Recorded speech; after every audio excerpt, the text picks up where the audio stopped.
Okay, we're gonna use the first law of Newton. And that one says that the summation of the forces in the x direction is going to be equal to 0, and the summation of the forces in the y direction is going to be equal to 0.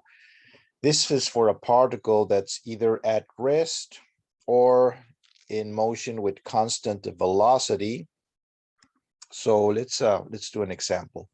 So we have here our inclined plane, okay, and we have here a little particle which is sitting right here, and it's not moving at all, so the velocity is going to be equal to 0. So you can use the first law, and we can well, we have some forces acting. We have the friction, which is pointing this way, and the friction is going to be mu times the normal force, and this mu is going to be the coefficient of static friction. There it is. So mu is the coefficient of static friction, coefficient of static friction. There's another one, which is the coefficient of kinetic friction. So this is a K. This is the coefficient of kinetic friction. And this one is for particles that are moving. This one is for particles that are at rest.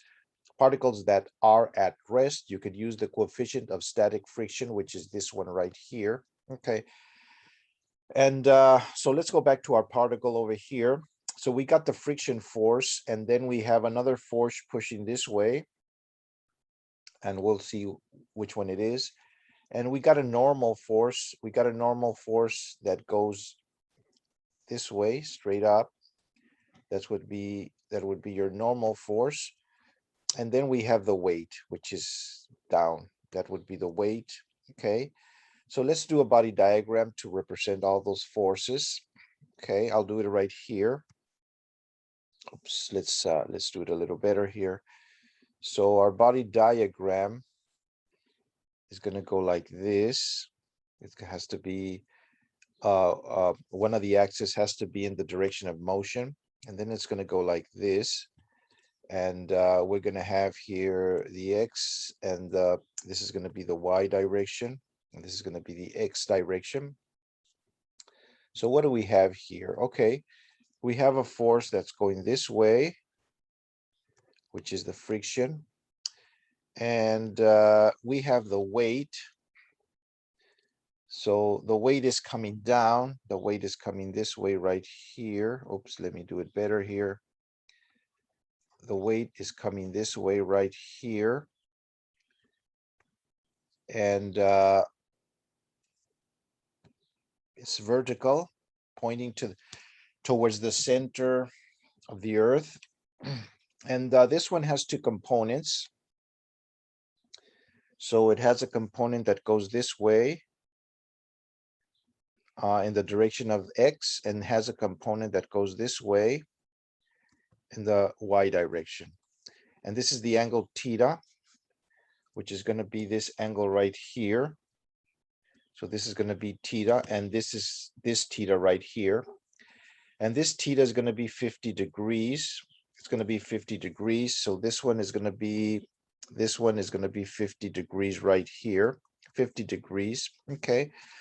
So this component is going to be, this is going to be mg sine of theta. And this component is going to be mg cosine of theta. And this one is going to be the weight. It's going to be mg. Okay. So you can transport this mg sine of theta over here and put it over here, and it's going to be transported over there.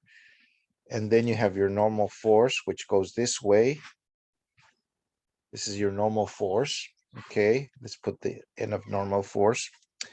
And what do we have here? We have the summation of the forces in the x direction, which is going to be the friction and the friction is going to be the positive one, is the one holding the particle from falling down on the inclined plane.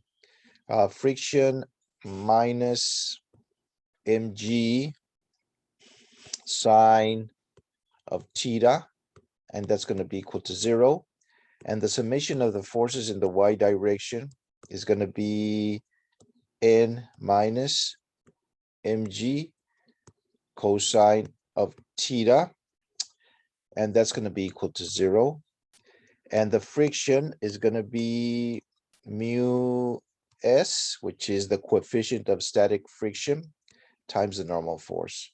So you got equations 1, 2, and 3. And let's solve for the friction in this one right here, this equation. So let's do it over here. Equation 1, the friction would be equal to mg sine of theta. And let's go to equation number 2. And we got that n is going to be equal to mg cosine of theta.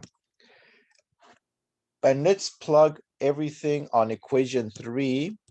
So we got that the friction is this, so it's going to be mg sine of theta.